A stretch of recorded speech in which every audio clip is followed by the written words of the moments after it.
Well, it's great to have everybody here today, and we're, of course, recording our lesson on our YouTube channel. And if you have friends or family who wanted to watch it, like it seems like a lot of people are doing, be sure to tune in to the link that we've sent. Today, we're finishing up the four-part series on some things, some feelings that happen to us when we get some kind of crisis in our life, whether it's physical, mental, relational. We've talked about how these are the four, I guess, four top feelings that hit people. They cover a lot of ground. Feelings of anxiety or fear, these feelings that we have of being a victim or being overwhelmed. Today, we're talking about the feeling of discouragement, feeling discouraged, feeling down, blue, having the mully grubs, or feeling distressed, or all kinds of words. Some even call it feeling depressed. Anyway, it's this feeling, these feelings that we get that we're just ready to give up. We just can't take it anymore. It comes in all realms and for all ages of people, this feeling down. I don't think there's anybody that doesn't have moments of discouragement, but some people, of course, get it really bad. Especially, I think it happens, at least in my observation, it happens to people who have these crises, it's both health and relational ones, especially. There's this feeling of I'm just discouraged and I wish I could get out of it. Today, we're going to be talking about some ways to get out or to manage your moments of discouragement. I would call on it, but I don't suppose people want to share too much about this. But I just imagine if I asked this morning, how many of you have lately been discouraged? How many of you all have been discouraged? Well, everybody would raise their hand. And if I said, well, tell us what's causing you discouragement, I think we'd all be having the same kind of thing. So I'm going to pass by that and just move right along to say that that's not anything new to our modern society. I think discouragement has been around since people have been around. The Bible has words for discouragement. I think the key Bible word in the New Testament for discouragement is ekluo. It's made up of these two words. Ek, you remember that. Ek means out of, and luo means to release out of. It's the picture of a bow and arrow.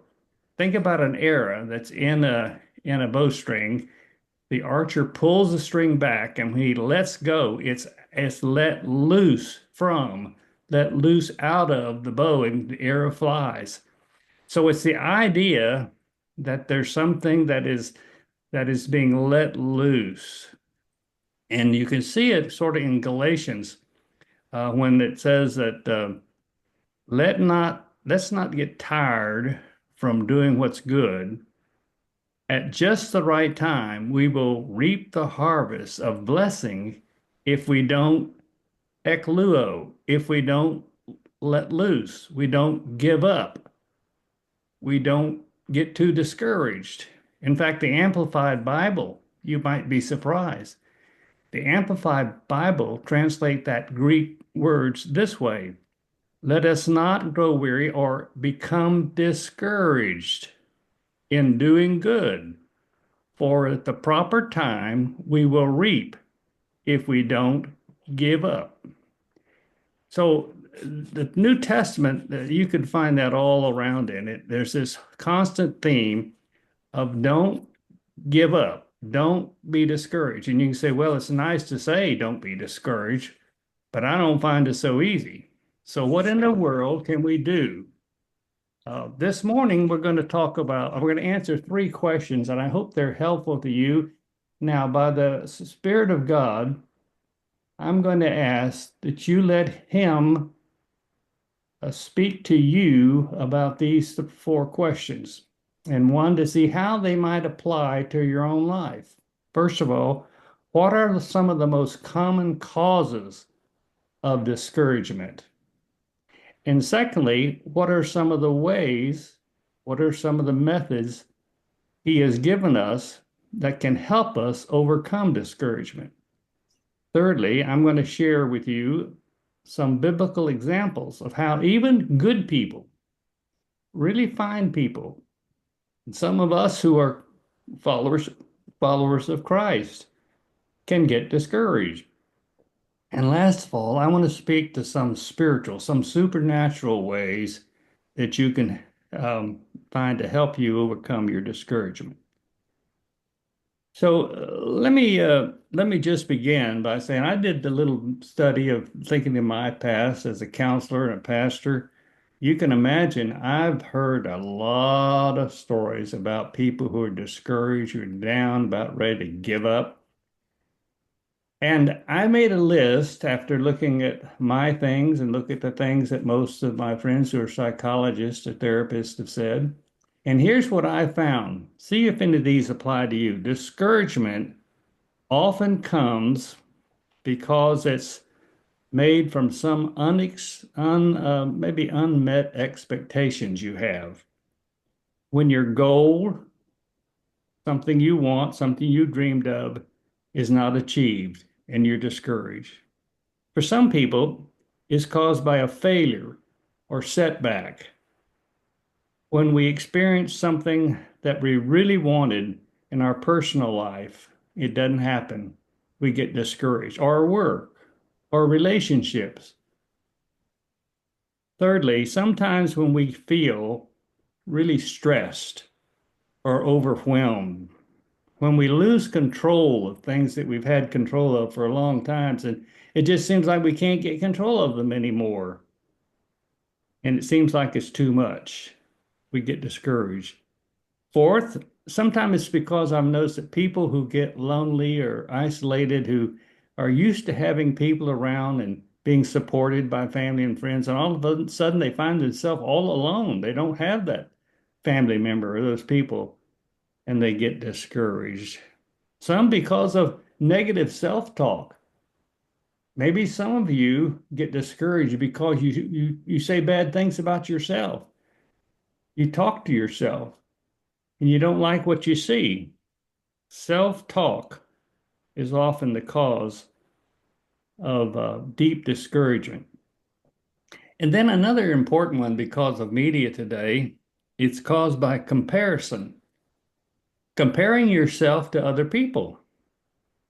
When you begin to measure yourself by somebody else's success, somebody else's happiness, somebody else's health, and you just wish you were there and you can't get there, you get discouraged. And then another reason, number 7, I have down here is a lack of purpose. I found one of the ones that I've noticed much over the years is that people who used to have a job or used to have a relationship, used to have a goal that they worked out all the time, and then all of a sudden they don't have a job. They don't have a purpose. In other words, when you feel unfulfilled and have a lack of direction and no reason to get up, it's very discouraging. The 8th reason is health issues. And of course, that's an obvious one. When you have physical or mental issues that you see no way to get over it, you get discouraged. 9th, I think this is a very tender one, and that is false love. Whenever we lack a truly satisfying Christ-like love, when we try and substitute love for some other things, and those things hurt us or just make us dissatisfied, we get discouraged by the kind of love we got into. And last of all, I'm going to say, I'll call it God's substitutes.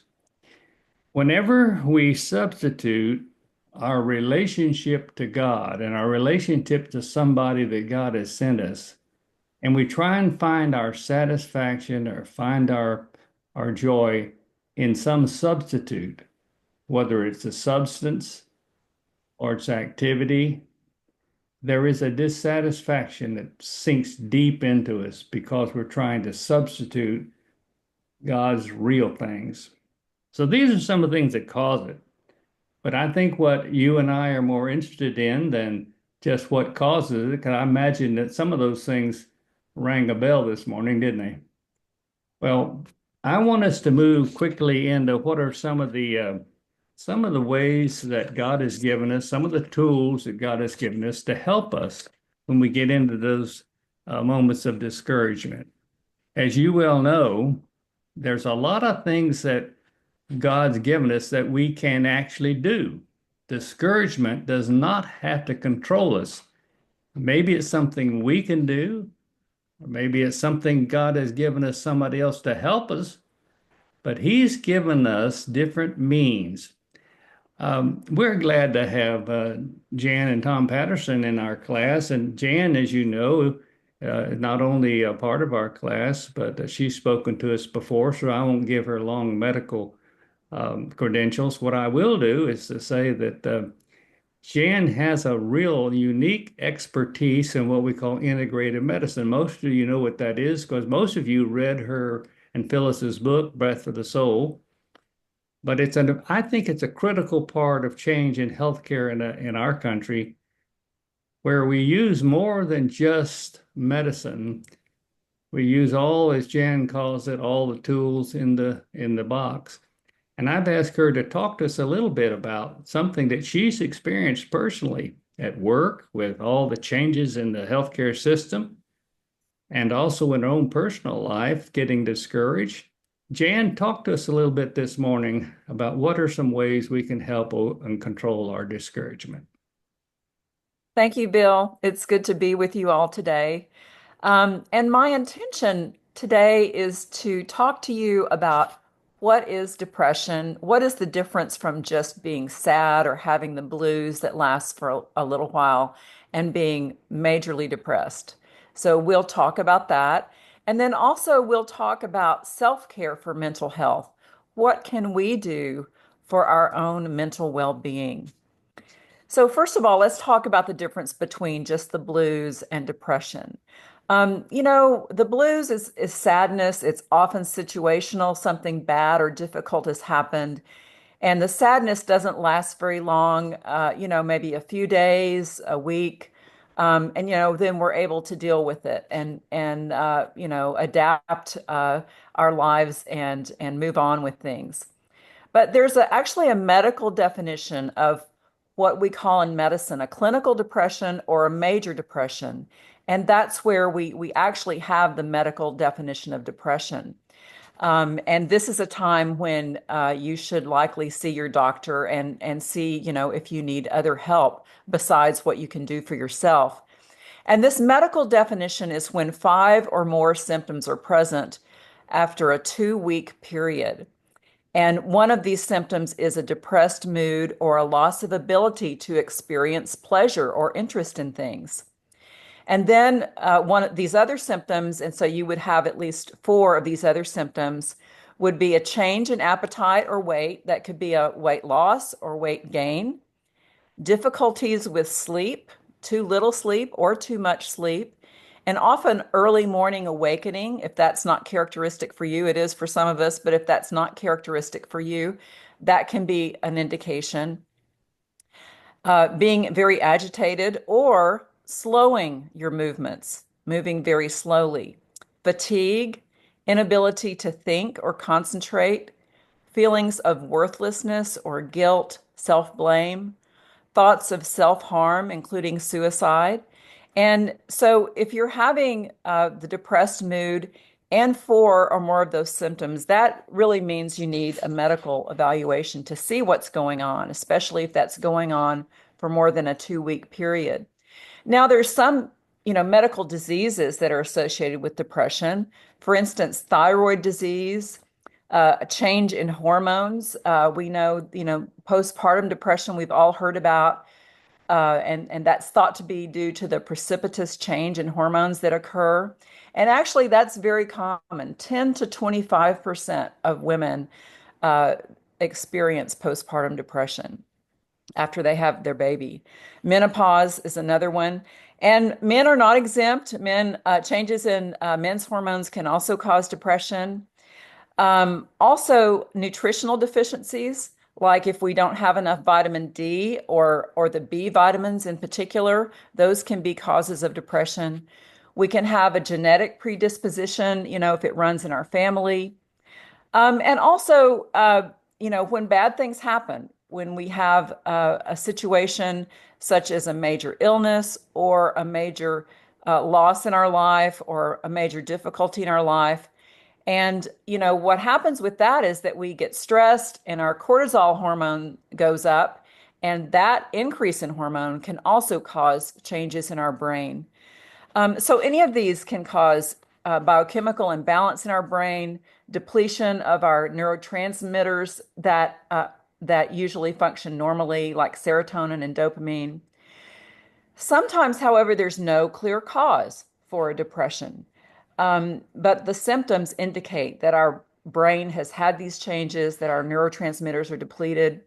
And in this situation, there tends to be a lot of self-blame.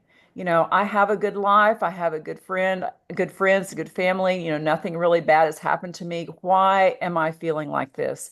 And so there's a lot of self-blame, a lot of feeling like, well, I'm worthless if I'm feeling like this, even though I'm nothing really bad has happened to me. So it's important to recognize that it's something that needs a medical evaluation. We've talked about grief in this class because a number of you have been affected. And, grief happens when we have a significant loss. It can be a loved one, it can be our health, a friendship, a job. And some differences between grief and depression is that depression can occur even without a loss or a difficulty or something bad happening in our lives. With grief, of course, there's intense sadness. It can come in waves. It's often sparked by memory or a reminder. Depression is continuous and can be independent of the situation. In grief, we focus on the loss, but we can usually experience some joy with family, or certainly we have an interest in the loved one that we've lost. Whereas in depression, we focus on ourself and feelings of worthlessness that are deep and unending. We lose interest in everything. We can't experience joy or pleasure anymore.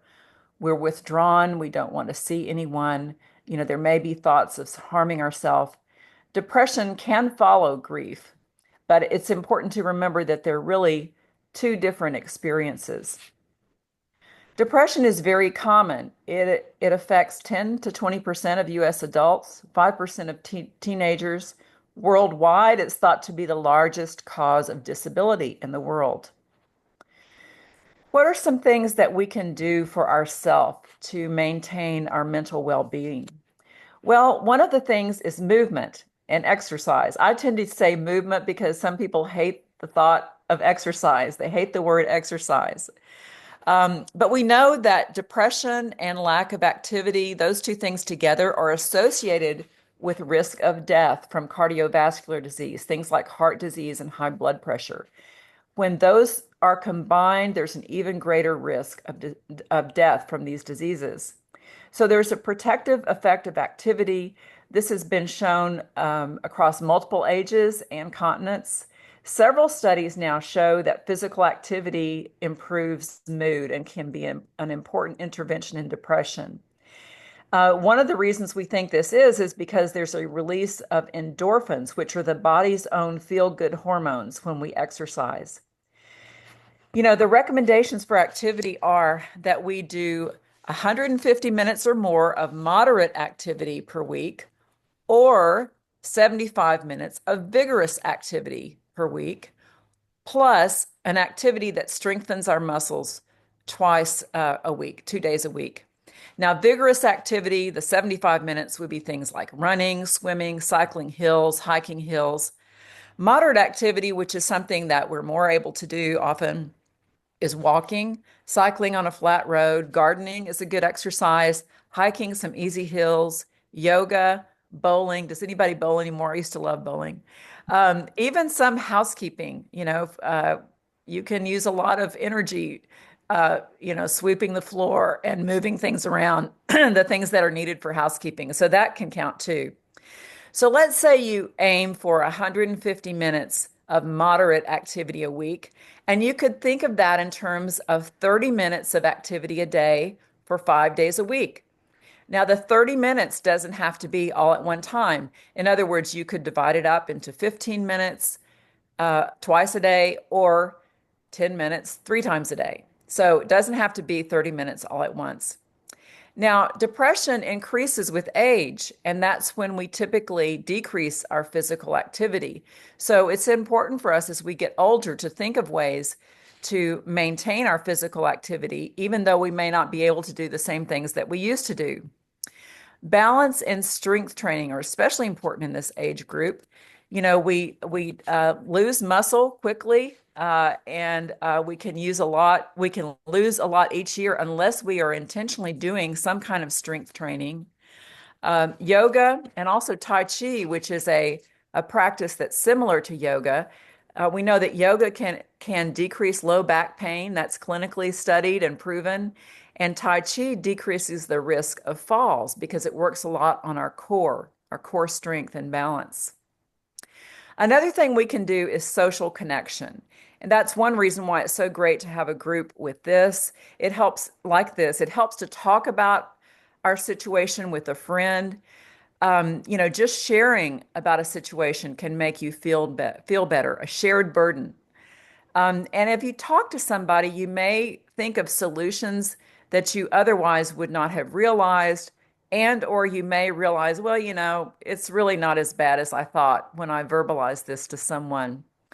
If you have a situation that you can't share with a friend or with family, seek out a mental health professional because that's a good way to share what's bothering you, and they may have some expert advice about things you can do. You can also combine physical activity with a friend. If you have a walking buddy, this is a way to get your physical activity and also achieve social connection. Nature. We know that being out in nature benefits our mood. Just being outdoors, feeling the cold or the warmth invigorates our system. It stimulates our sights and our smells. It can help stimulate our brain. Going to a green space or a park and appreciating some of nature's beauty is restorative. And so we can, if we go for a walk outside, especially if we go with a friend, we have our physical activity, we have our social connection, and our connection with nature. Sunlight itself can be beneficial. There's many of you have probably heard of seasonal affective disorder, and that happens in the winter time when we have less sun. Some people are very much affected by that. It affects their mood, and having less sun can make them sad. So, being out in the sun is definitely helpful with our mood. Okay, nutrition. You really are what you eat. And our standard American diet, what we call the SAD, is a lot of ultra processed foods that have artificial flavorings, colorings, a lot of refined sugar, fried food, hamburgers, pizza, sweets that are high in refined sugar. So, a little bit of that is fine. But when it's the major part of our diet, that causes inflammation in our body. And it's actually been shown that people who eat those kind of foods, as opposed to a healthy anti-inflammatory diet, are more likely to be depressed. And so, what is a healthy anti-inflammatory diet? Well, it's plant-based, meaning that it includes a lot of fruits and vegetables. No, you don't have to do without meat, but make smart choices about your meat. Choose lean meats without a lot of preservatives, and have several servings of fruits and vegetables a day. This will ensure that you're getting the right nutrients that are helpful for mental health, and include healthy oils like olive oil and almonds and walnuts that include healthy oils for our brain and mental health. On a positive note, even though that may not sound good to you, but on a positive note, dark chocolate that's more than 72% cocoa is a great antioxidant. It has compounds that are good for the heart and has been shown to decrease depressive symptoms. Unfortunately, the same was not shown with milk chocolate. Milk chocolate has a lot more refined sugar and often low quality dairy products. So, if you like chocolate, try to develop a taste for that dark chocolate that can help your mood. So, as I mentioned, there have been a number of studies now that have compared people who, eat the typical inflammatory diet. That's kind of what our usual go-to is in the fast food world, versus a healthy anti-inflammatory diet that includes a lot of fruits and vegetables. And those who are on the anti-inflammatory diet are actually less likely to get depressed. Okay, and then as you know, as this class is aware, using our spirituality. There's actually been studies of spirituality showing that this ability to recognize and relate to the sacred and a higher power actually makes our brain more active and responsive. There's actually been, functional MRI imaging studies of the brain that show that those with strong spirituality have a more awakened brain, a more active brain. And also, studies have shown that those with strong spirituality, even though they're not protected from depression, it can help prevent recurrence of depression, and it can help us get out of it more quickly. There's a practice that I like to tell people about that I think uses our spirituality and also helps our mental health, and that's called the GLAD practice. And so at the end of the day, we can think of one thing that we're grateful for that day, at least one thing. L, think of one thing we learned that day, an interesting fact or something that we learned about ourselves or others. A is for something we accomplished. It doesn't have to be a major accomplishment. It can be something simple. You know, we made our bed, we cooked our meal, we cleaned up some clutter. But what is one thing that we accomplished that day? And then D, one thing that you took delight in. It could be nature. This is a good reason to be out in nature, a bird's song, something beautiful in nature. It could be a quote. It could be a spiritual insight. But what is one thing that delighted you that day? So if we make a practice of recording those things, something we're grateful for, something we learned, something we accomplished, something that we took delight in, that's good for our mental health. And then kindness. You know, there are actually scientific studies. The science of well-being is a thing these days. There are studies that show that being kind can improve our happiness. When we do something kind for others, it makes us feel better. You know, they've done studies that show that people that volunteer are have better health, live longer, and better mental health than those who don't volunteer. And even donating to a charity can make people feel better about themselves, can make them happier. And some studies have shown they, give some money to people on the street and say, one group they say, use this for yourself. Another group they say, use this for someone else. And they follow up with those people. The people that used that money for someone else, bought them a cup of coffee or something, were happier. They actually felt better about what they did. And, the kindness doesn't have to be something major. It can just be opening a door for someone, speaking to someone with a kind word, again, donating to a charity or volunteering in some way. But these have all been shown to improve our mood, and they can even improve our physical health and help us live longer. Another way to practice kindness is a loving kindness meditation. And some of you may have heard about some form of this in one way or the other. And I've kind of adapted a Christian version of this loving kindness meditation. But this is a way of giving good, kind thoughts to ourself and good wishes to ourself and others. And so start with yourself because it's important for you to give good wishes and good thoughts to yourself and say to yourself, I am loved. May I be happy. May it be well with my soul. May I be at peace. Then think of a loved one and say to that loved one, you are loved. May you be happy. May it be well with your soul. May you be at peace. And then think of someone that's difficult. Now, the Bible says, love your enemies and pray for those who persecute you. Personally, I've always found that difficult. I don't know about you, but this is one way that has helped me do that. So think of that difficult one and say, you are loved. May you be happy. May it be well with your soul. May you be at peace. I've found that practice and envisioning that person who's difficult has helped me see them with a different perspective. They're human just like me. They're God's child just like me.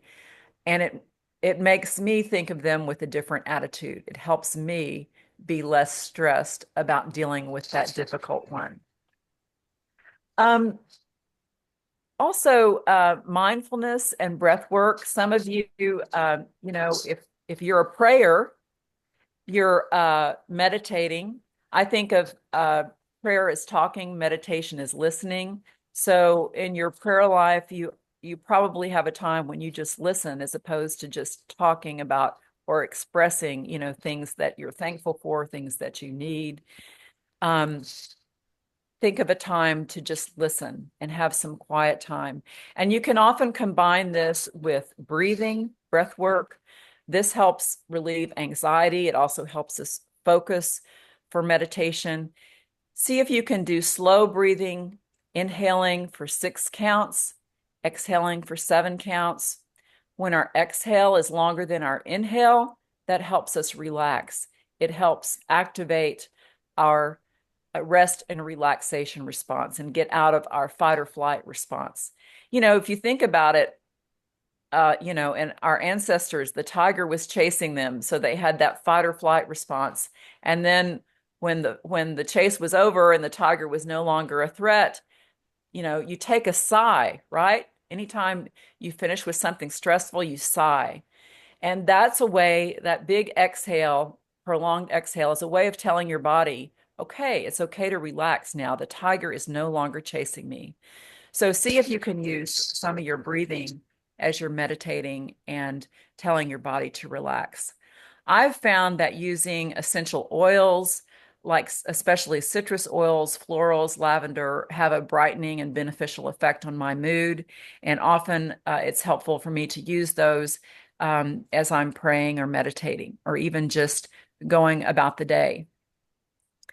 So those are things that we can do for self-care to help ourselves. And in some ways, they may be more helpful as prevention.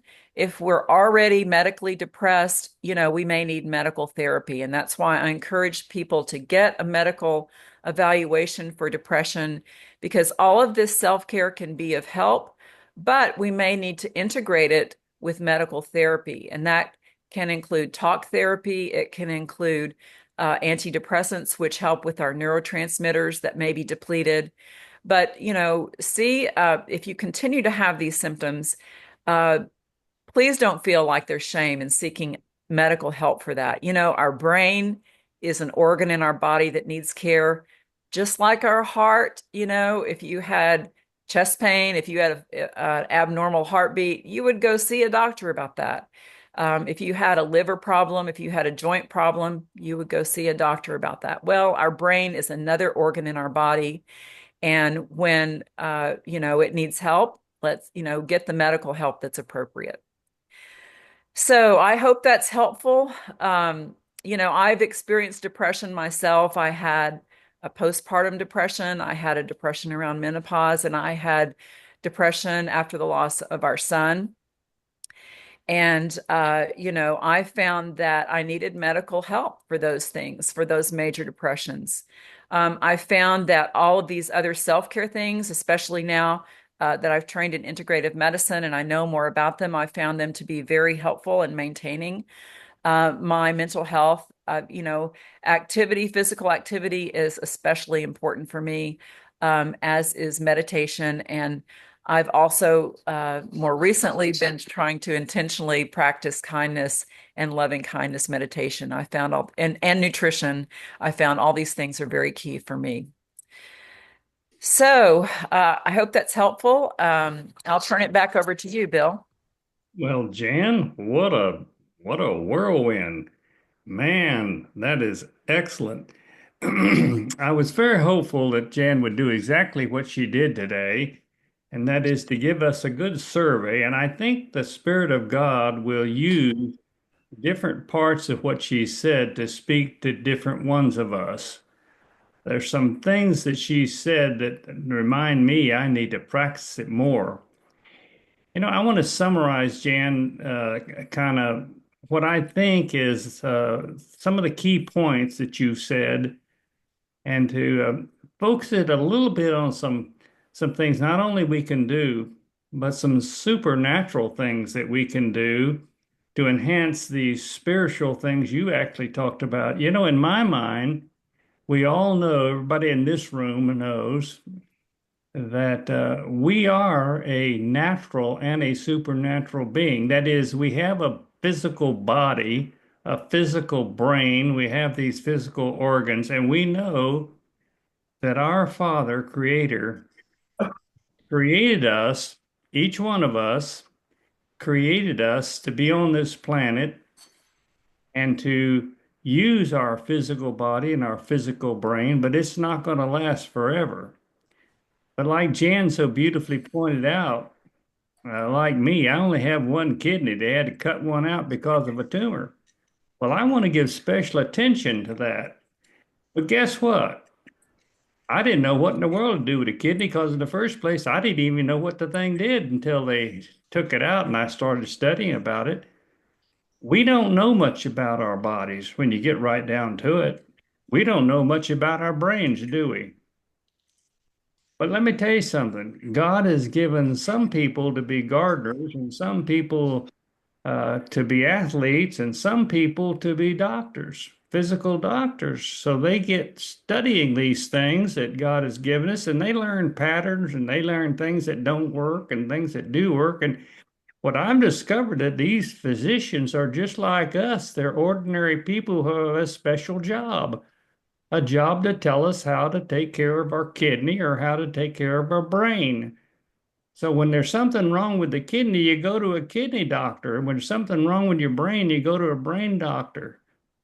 So what I'm trying to say is, folks, let's not ever be ashamed of looking for somebody who had a little more training in an area that we're having trouble with. And when we get discouraged, we obviously have maybe something physical and maybe something in the brain that needs a little help. So let's not be fools and act like that we only want to go to people who want to talk to us about what we want to hear. But there's another part of this body of ours. It's not the physical body. There's a part of me and you that is what we call spirit. It's what we call the mind. It's that part that you can't put medicine in. It's that part you can't physically work or walk. There's that part of us that's eternal that we, as Jan even mentioned it, there's that part that you can't really explain. There's that part called love. There's that part that calls being grateful. There's that part that it's not a mechanical thing. It's a spirit thing. It's a thing of God. That's why the Bible says God is love. That's not something you can quantify or you can put in a bottle. It's not something you can break. So I want to say this morning that there are some things that you and I can do in cooperation with God Himself. Yes, we do need to use physical things. We need to use people and groups and so forth to help us in the ways that Jan has already mentioned. But there's some things we can do between just ourselves and God I want to mention this morning because you remember, since you are both spirit, mind, the part that lives forever, since you are that, then I think we ought to exercise those parts.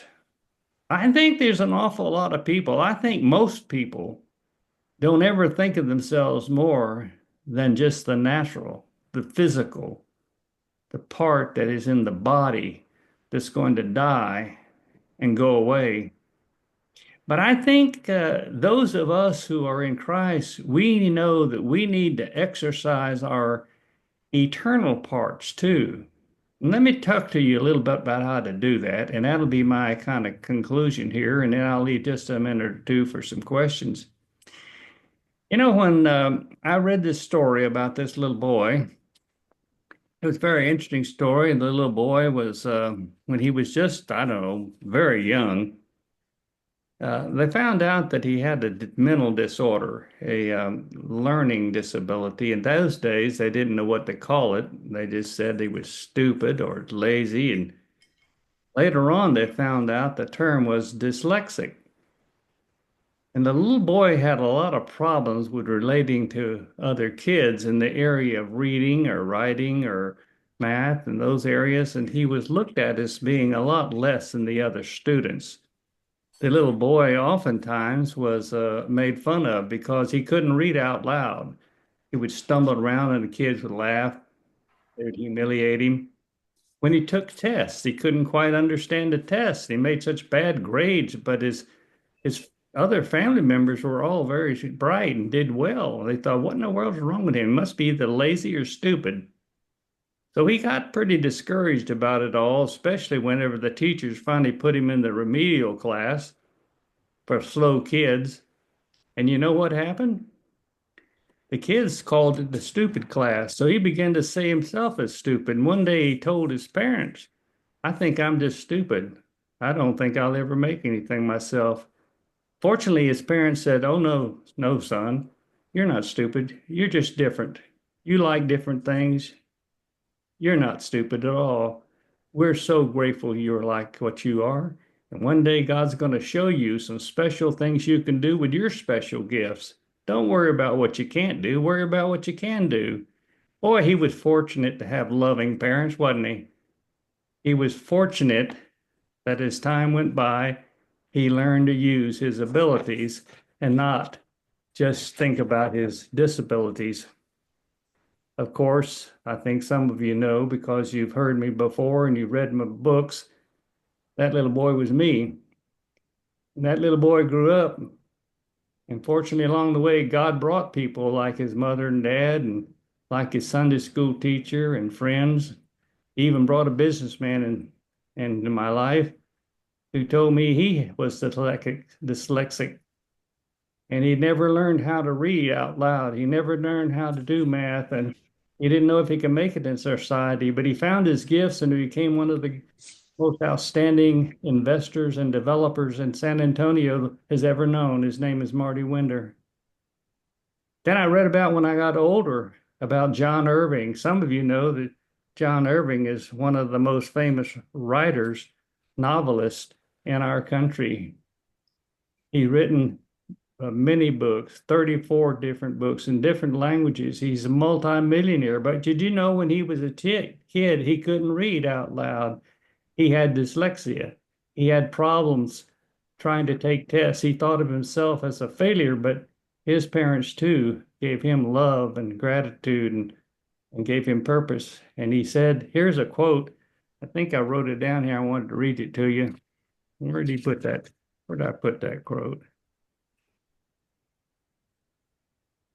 Oh, he said he thanks God for his dyslexia because he wouldn't be the same person he is now. He said, I learned that I had to work harder, study longer, read everything 3 or 4 times when most people read it once, but it's made me stronger, not weaker. It's made me better, not worse.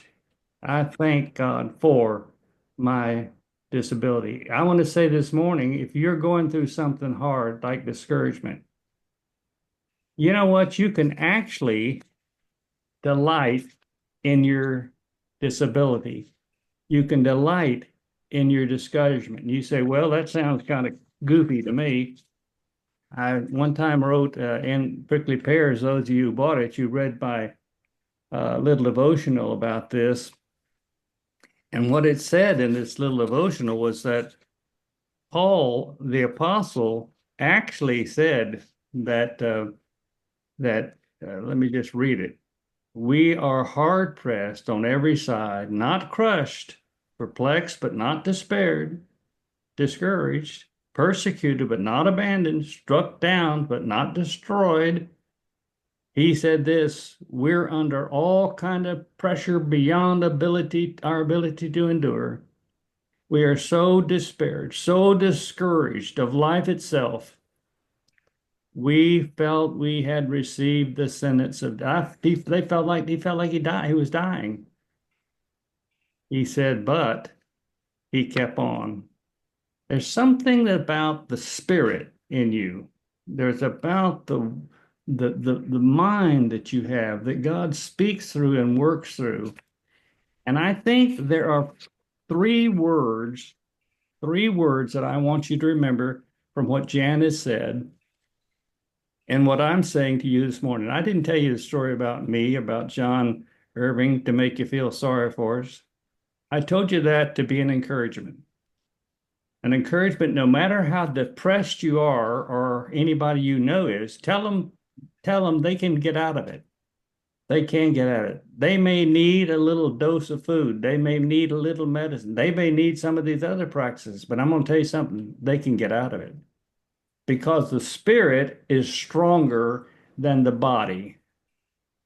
And here are the three words that Paul, I heard Jan talking about the same thing.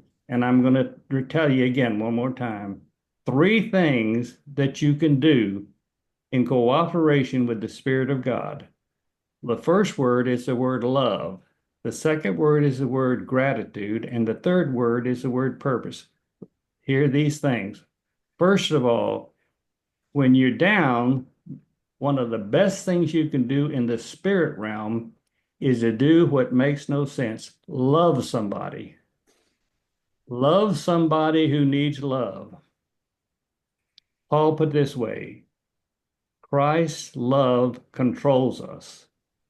Since we believe that Christ died for us, we also believe that we have all died to our old self. We're not self-centered. I can say to myself, I'm down, but I'm going to find somebody I can show love to. I'm going to find something that God puts in my mind, in my spirit, that tells me he loves me, whether it's my picture of the cross, whatever it is.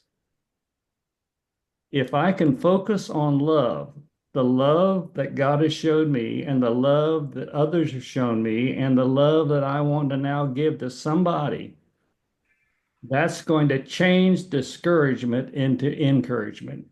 Whenever John Irving felt down, he said he began to love other people, and it somehow lifted him. There's something in miraculous medicine that happens through loving others.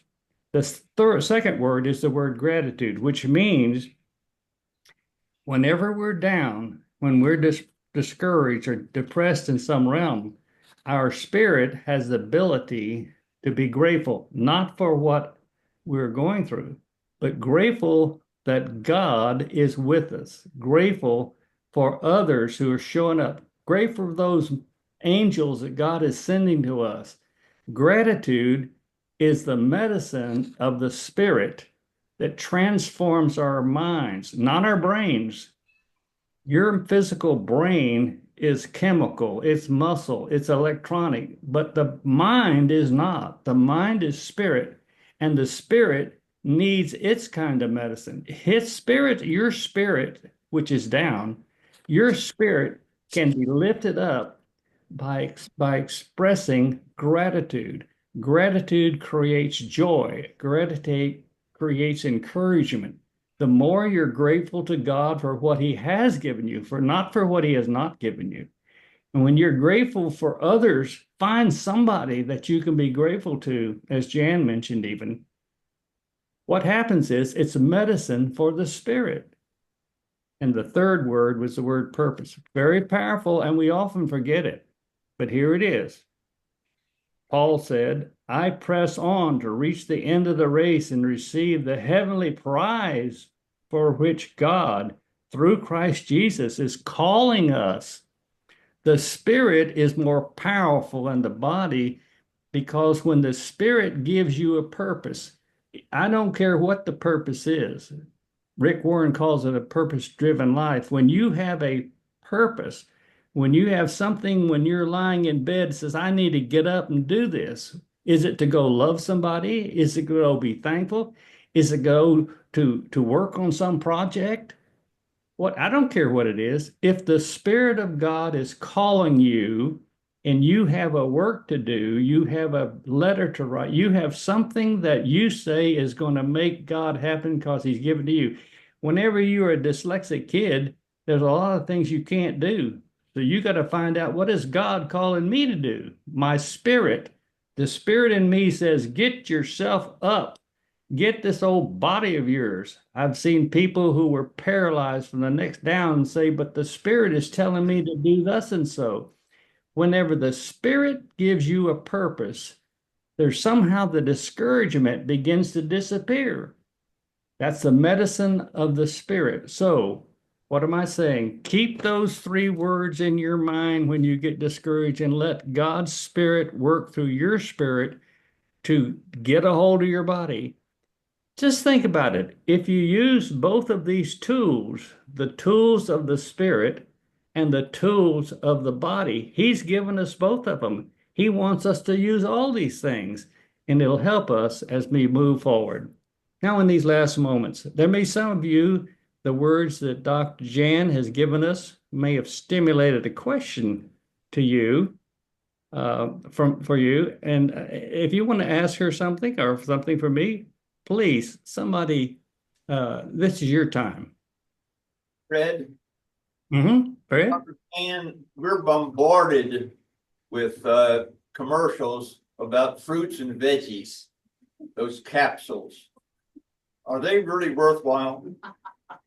You mean the probiotics? Is that what you're talking about? Not probiotics, but it's a red and a green bottle, I think, that are fruits and veggies. Balance of nature. Balance of nature. Balance of nature. Yeah, They grind up all the vegetables and fruits and put them in a pill. Well, I think that eating food is beneficial because that, first of all, it's more satisfying to our palate, to our body, if we actually choose something and taste something. It's helping satisfy the hunger that we experience in our mind as well as our body. Okay, so I think that actually chewing and tasting something is more beneficial than a capsule. And also, chewing something and eating something in the whole has fiber. Fruits and vegetables have a lot of fiber, which we need, and also good for our system. And usually our standard American diet doesn't have enough fiber. So I think for those reasons, if you can eat the real thing, it's better. Um, now, having said that, it doesn't hurt to, and again, check with your medical professional. But, if you need to take a supplement of vitamin D, many of us are deficient in vitamin D because we don't get out in the sun as much as we used to. Or we don't, in terms of our diet, milk is one of the main sources of vitamin D. And some of us, don't drink a lot of milk anymore. And so that combined with not being out in the sun, we may not have enough vitamin D. So, you may need to supplement with the vitamin D or with B vitamins. But, I think that actually eating the natural whole food is better for you than a processed food. And one follow-up question. I've read the article about dark chocolate being good for you. I'm looking for a medical professional that can confirm a glass of red wine with that dark chocolate is good. Well, okay, so there are positives about red wine. Grapes have a compound called resveratrol, which is an antioxidant that's very good for our heart and good for our body. So there can be benefits from red wine. Now, having said that, you've probably also heard recently that, even one drink may not be beneficial as we thought it was in the past. The studies have evolved to say that, well, those people that were, just having one drink as opposed to those who didn't drink at all, maybe those who didn't drink at all had stopped drinking and drank in the past. And anyway, so there's some controversy about those older studies that show that one, drink is actually beneficial for our health. So, I think it has to do, it's a personal decision, and you have to decide, based on observing your body and how you respond, and talking to your medical provider, what's good for you. But I think, personally, I think a glass of red wine is, can be beneficial. There you go. You got it. Even Paul said, "Have a little wine for thy stomach's sake." So, Thank you. Let me say this. I know some of you may have read about the future that it may be that we won't even eat in the future, that all we'll do is take a pill. Well, it may be that artificial nutrients can keep us alive, but then there are others who say, yeah, but you may not even want to be alive. So I just want to say that we're not yet there, but there is some evidence that these man-made substitutes can be helpful. But until that is proven, I think Jan's advice is very, very good. By the way, you all who are looking for ways to get out of being discouraged, do you have any other questions to Jan about any of these practices that she mentioned? While you're thinking about that question, I just want to thank Jan for this wonderful summary and this wonderful spiritual, really, essay to us. I'm asking her that if she gets a chance to turn this into some sort of a document that we can share, I'm sure it'll be on, I'll be putting it on YouTube. So if you have friends that are going through depression or going through some kind of discouragement, be sure to send them to our YouTube channel as I send you that link. This coming up pretty shortly, we're very proud that Jan and Phyllis will be speaking to the, I think it's called the head injury doctors and other healthcare providers about how this book, Breath for the Soul, can be helpful to them. Isn't it wonderful that we have these two wonderful writers and speakers in our class, and we're privileged today for Jan to speak to us. Any last minute question anybody has on their mind now that I covered a little time to give you time to think? Bill, I have a burning desire.